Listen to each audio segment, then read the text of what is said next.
नमस्कार।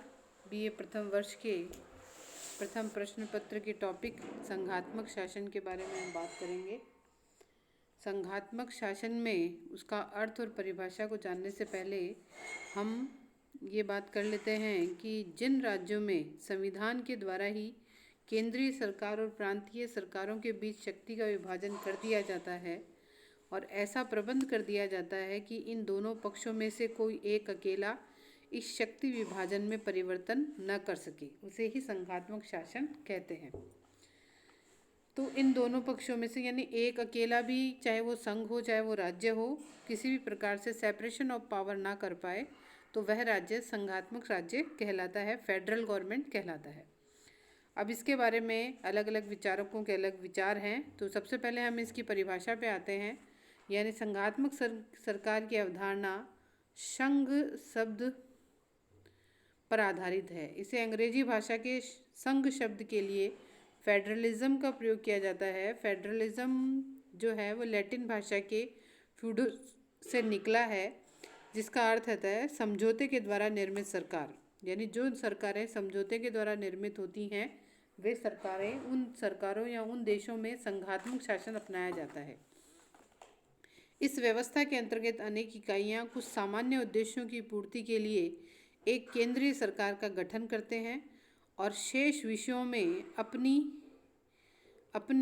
अलग स्वतंत्र सत्ता कायम रखते हैं।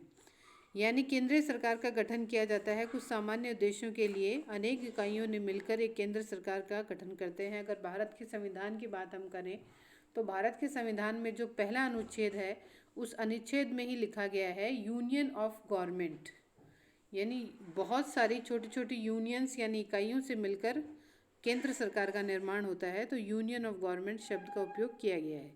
केंद्रीय सरकार की संपूर्ण देश का शासन चलाती है। इसके रहते हुए भी प्रांतीय और प्रादेशिक सरकारों की स्वतंत्रता का लोप नहीं होता है। मतलब केंद्र सरकार पूरे देश का शासन चलाती है, पर इसके बावजूद भी जो प्रांतीय और प्रादेशिक सरकारें हैं उनकी स्वतंत्रता किसी भी रूप में समाप्त नहीं होती है।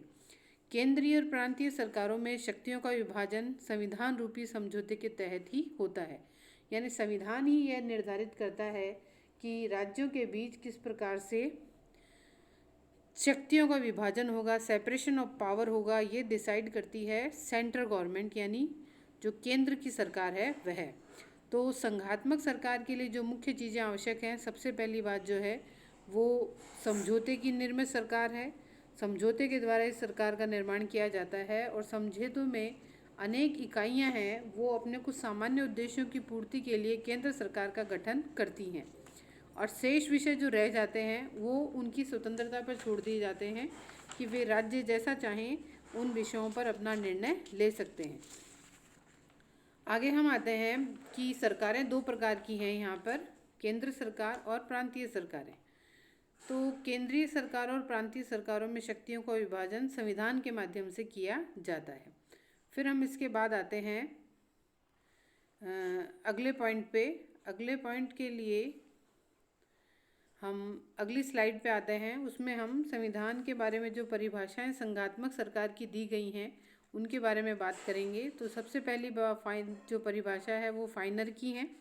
फाइनर ये बात कहते हैं कि संघात्मक शासन वह शासन है जिसमें सत्ता व शक्ति का एक भाग संघीय इकाइयों या प्रांतों में निहित होता है और दूसरा भाग केंद्रीय संस्था में निहित होता है, जो क्षेत्रीय इकाइयों द्वारा जानबूझकर संगठित की जाती हैं। यानी संघात्मक शासन वह शासन है जिसमें सत्ता और शक्ति का एक भाग संघीय इकाइयों व प्रांतों में निहित होता है और दूसरा भाग केंद्रीय संस्था में निहित होता है, जो क्षेत्रीय इकाइयों द्वारा जानबूझकर संगठित की जाती हैं। फिर आते हैं मॉन्टेस्क्यू के बारे में। मॉन्टेस्क्यू जो कहते हैं उनके अनुसार संघात्मक सरकार एक ऐसा समझौता है जिसके द्वारा बहुत से एक जैसे राज्य एक बड़े राज्य के सदस्य बनने को सहमत हो जाते हैं। ये परिभाषा बहुत ही सारगर्भित है, जिसमें ये साफ साफ दिखाई दे रहा है कि एक ऐसा समझौता है जिसके द्वारा बहुत से एक जैसे राज्य एक बड़े राज्य के सदस्य बनने पर सहमत हो जाते हैं। फिर हम डायसी की परिभाषा पे आते हैं। डायसी कहते हैं कि संघवाद एक राष्ट्रीय राजनीतिक समझौता है जिसके द्वारा राज्य के अधिकारों को सुनिश्चित करने के साथ साथ सारे राष्ट्र की एकता को भी सुनिश्चित किया जाता है। मतलब एक समझौता तो है ही, साथ ही राज्य के अधिकारों को सुनिश्चित करने के लिए हम करने के साथ साथ राष्ट्र की एकता को भी सुनिश्चित किया जाता है कि जो लोग सब रहेंगे एक ही देश में, वो सब लोग एक साथ और आपस में समझ बूझ से एकता के साथ रहेंगे। तो ये तीन परिभाषाओं में हमें ये एक ही चीज़ समझ में आ रही है कि तीनों ही परिभाषा ये कहती हैं कि समझौता है। दूसरा, समझौता किस लिए किया गया है? समझौता जो किया गया है वो एक राष्ट्र के निर्माण के लिए किया गया है और समझौता राष्ट्र की एकता के लिए किया गया है। तो ये जो संघवाद है वो फेडरल जो गवर्नमेंट है वो उसके दो पार्ट होते हैं, एक तो केंद्रीय सरकार और दूसरी है राज्य सरकार। अब हम इसकी परिभाषा पे आते हैं। जो परिभाषाएं हमने देख ली हैं उसके बाद हम देखेंगे संघात्मक शासन के आधारभूत सिद्धांत। तो आधारभूत सिद्धांत की अगर हम बात करें तो सबसे पहला जो आधारभूत सिद्धांत है वो है दोहरी नागरिकता। यानी कुछ राष्ट्रों में से अपनाया गया है, कुछ राष्ट्रों ने नहीं अपनाया है। यानी संघवाद जहाँ है वहाँ पूरी तरह से दोहरी नागरिकता हो, ये इसकी पहली शर्त है।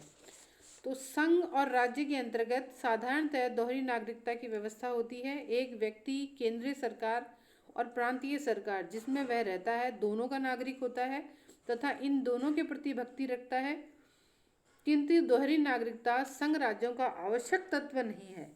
भारतीय संविधान में भी एक संघ राज्य की स्थापना हुई है, लेकिन यहाँ दोहरी नागरिकता को अपनाया नहीं किया गया है। अगर हम इसी प्रकार से अगर अमेरिका का उदाहरण देखें तो अमेरिका का जो नागरिक है वह नागरिक अमेरिका का भी नागरिक है और वह नागरिक जो है वो न्यूयॉर्क का भी नागरिक, अगर वो न्यूयॉर्क में रहता है तो वहाँ दोहरी नागरिकता को अपनाया गया है। तो फिर हम उसके बाद आते हैं दूसरी बात पर। दूसरी जो विशेषता है वह है न्यायपालिका की सर्वोच्चता। सभी संघ राज्यों के अंतर्गत एक सर्वोच्च न्यायालय की व्यवस्था की जाती है जिसका कार्य संविधान की व्याख्या एवं रक्षा करना होता है।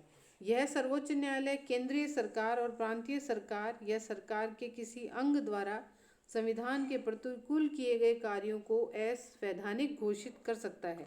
केंद्रीय और प्रांतीय सरकारों या प्रांतीय सरकारों में परस्पर किसी प्रकार का विवाद होने पर न्यायिक पुनरावलोकन इस विवाद को हल करता है। यानी सर्वोच्च न्यायालय जो है वो सर्वोच्च न्यायालय, उसको सर्वोच्चता इस रूप में दी गई है कि अगर संघ और राज्यों के बीच किसी प्रकार का विवाद उत्पन्न होता है तो संविधान की रक्षा का काम न्यायालय करेगा।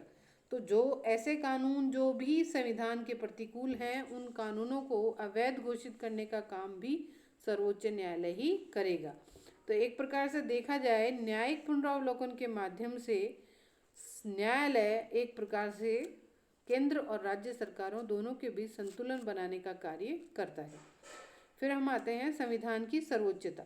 संविधान की सर्वोच्चता संघात्मक शासन का आधारभूत सिद्धांत है, क्योंकि संघ शासन समझौते द्वारा ही स्थापित होता है। यह समझौता संविधान में निहित होता है और संविधान में ही इस समझौते के परिवर्तन की विधि का भी उल्लेख होता है।